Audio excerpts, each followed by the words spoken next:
Yo, what is up guys, and welcome back to a brand new PSGL League Racing video. Today we are driving around Qatar, where I got pole position actually in PSGL on the last game, which was my first dry pole position in like 4 years or 3 years.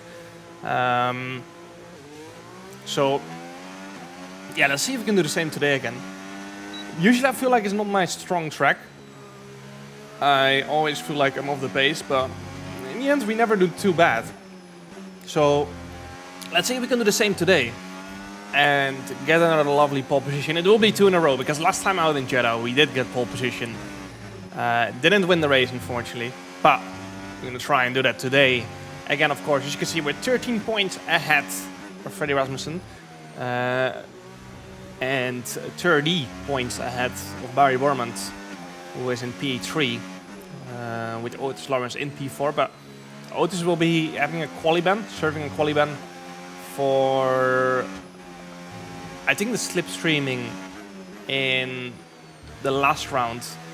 It's a bit harsh, but yeah, it's very unfortunate, especially around Qatar. You know, having to serve a quali ban around Qatar is pretty much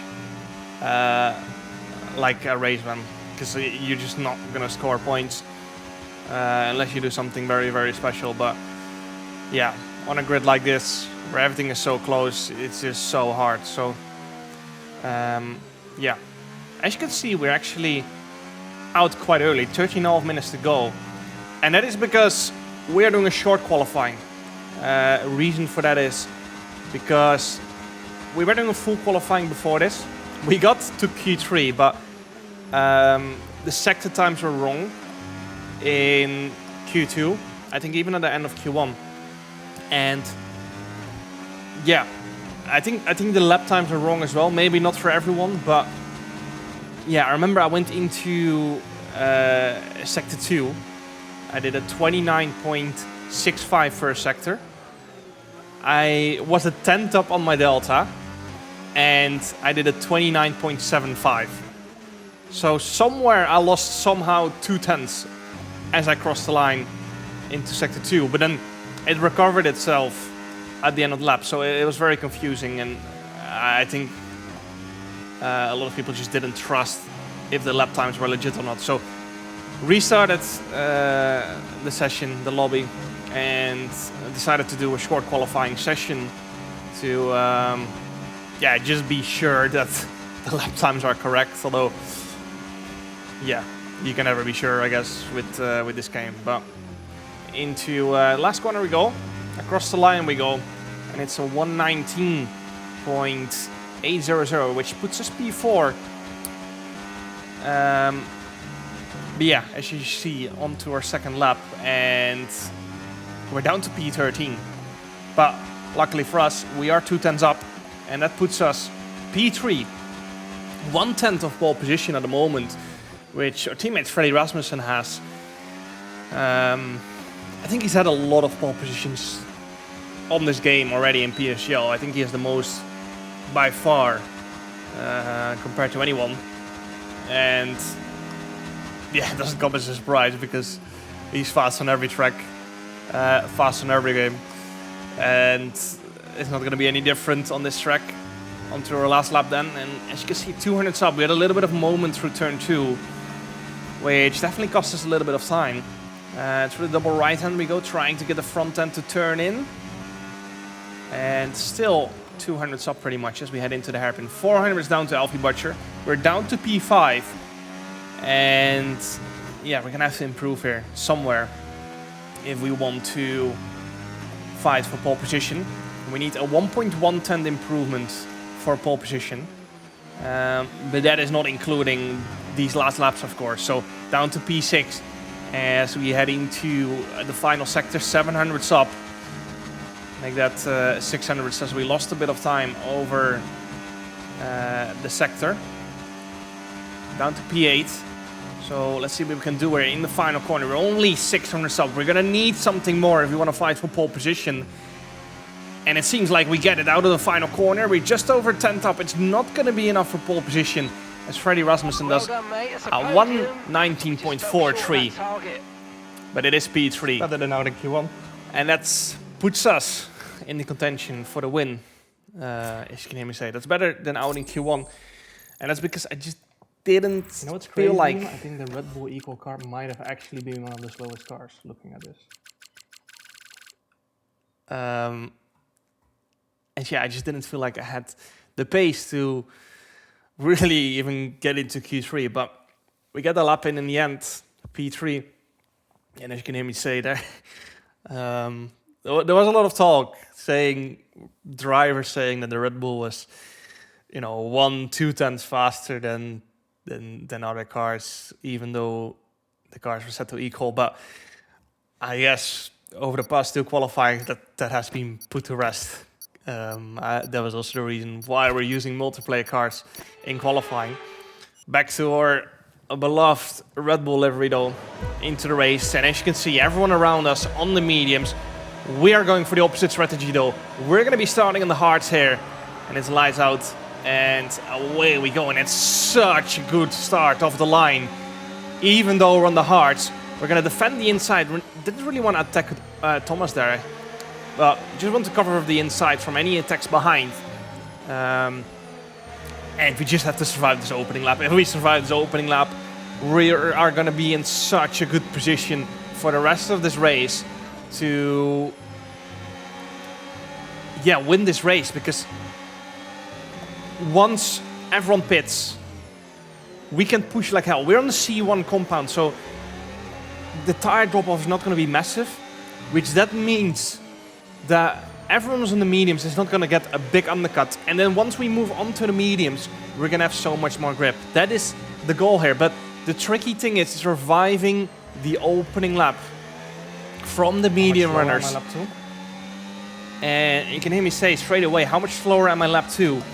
Just to kind of predict a little bit how much ERS I'm going to have to use to fight off the cars behind.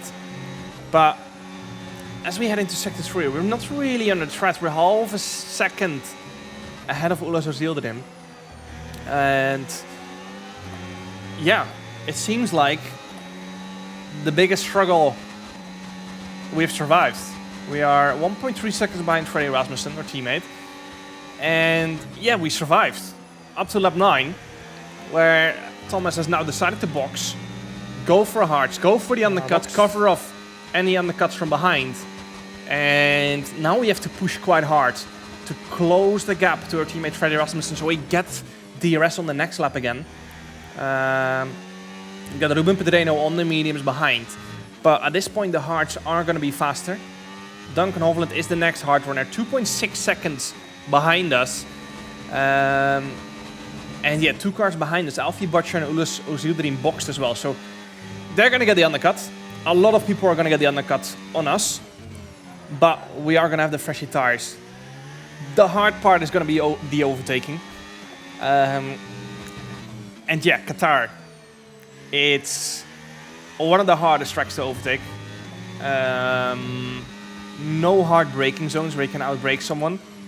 You're really just going to have to do it on switchbacks, on the straight. There is one hairpin where you can go for a late lunge, but the speed is not really high, so the braking distance is not really long, which means you can't really send it from far back without driving into the side of someone.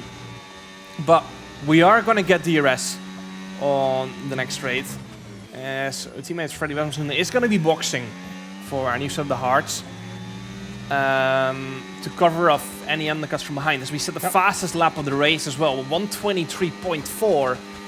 3.1 seconds ahead of Duncan Hovland now. We've extended the gap by 7 tenths.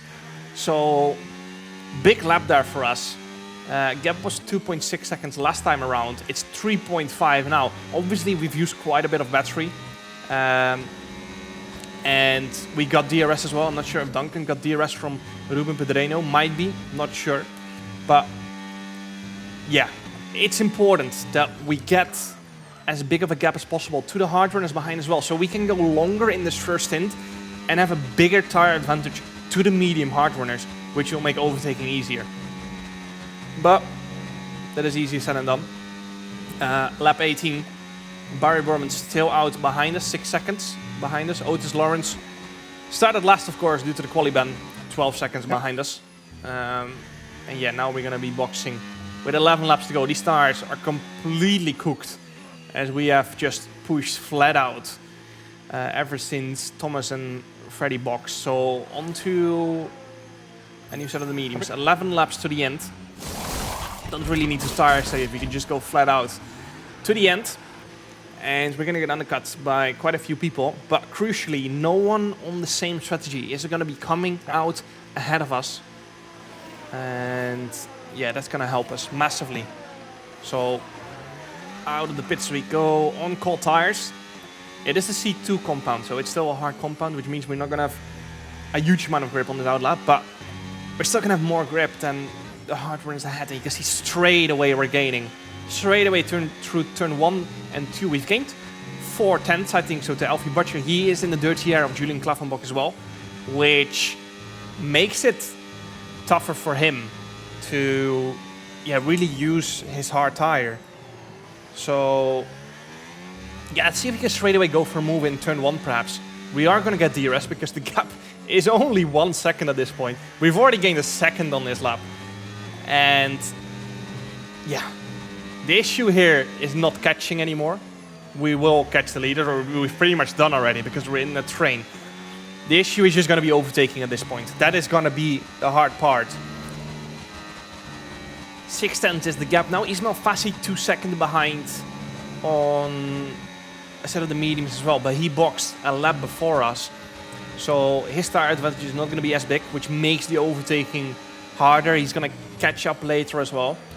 I don't think he's really a threat for us in this race, but as we head out of the final corner, we're absolutely on the gearbox of Alfie Butcher. I don't think he's fighting this. I think he's not using his battery anymore because he knows our tire advantage is so big at this point.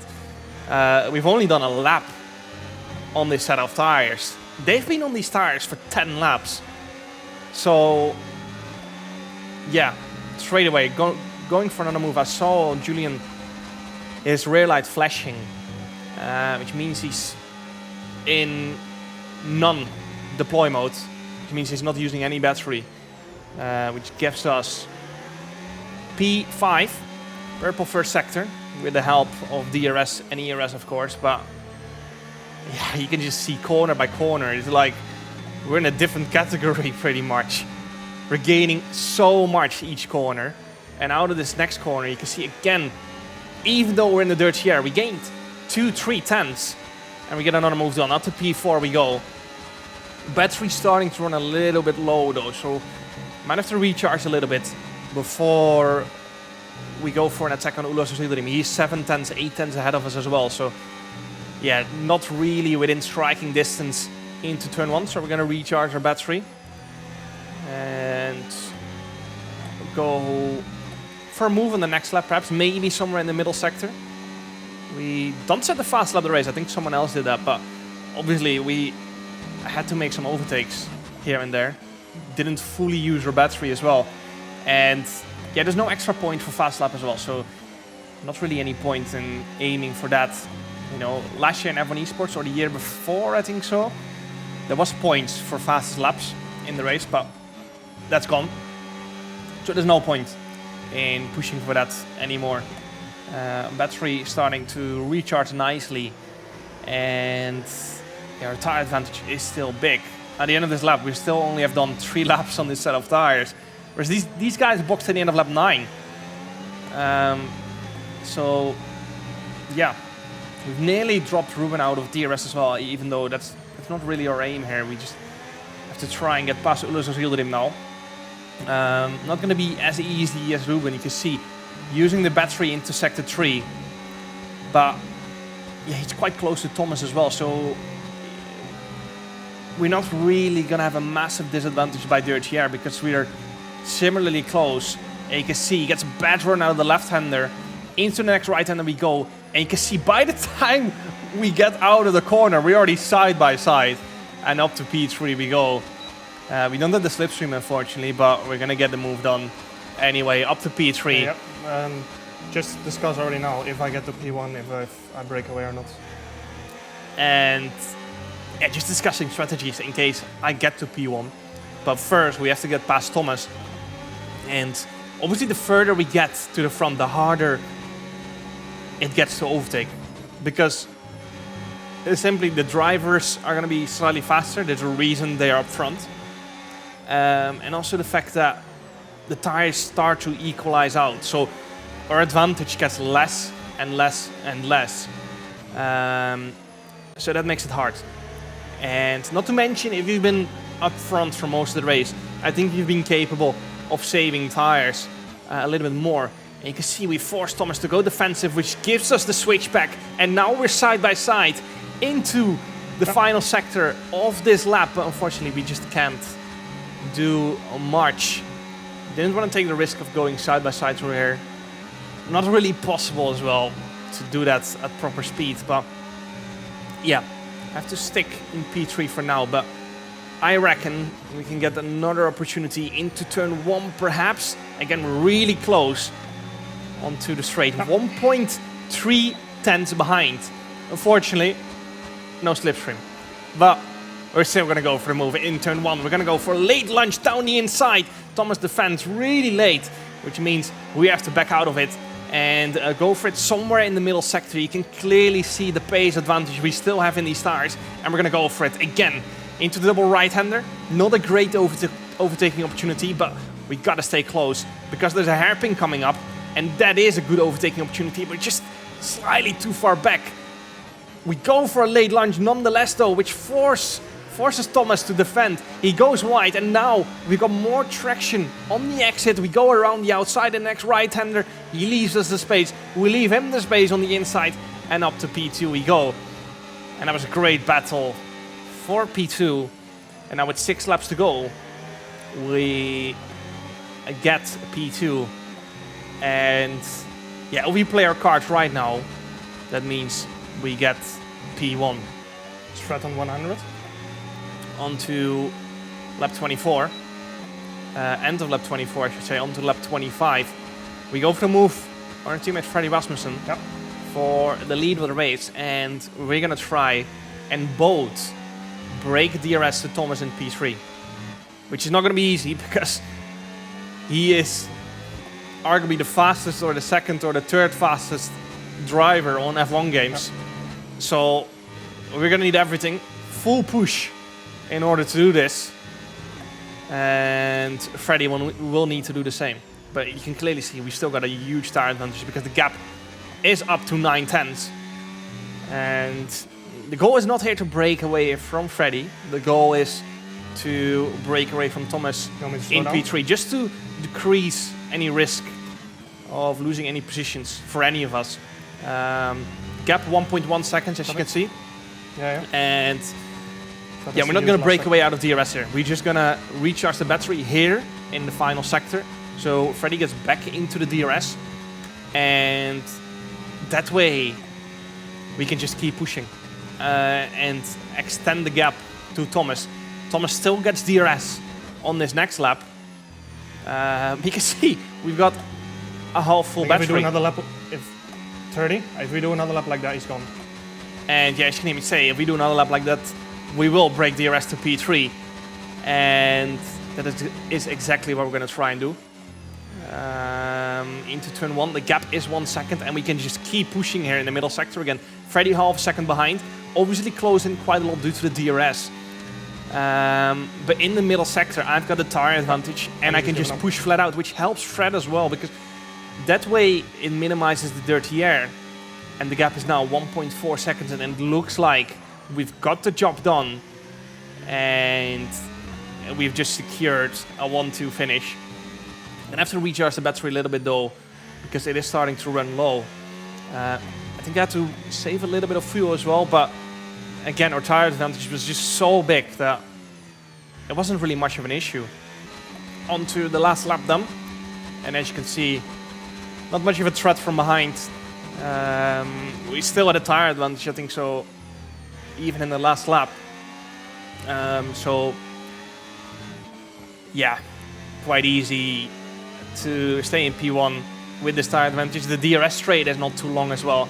And you can see the gap we've created to P3. It's just been pretty much full push on these tires.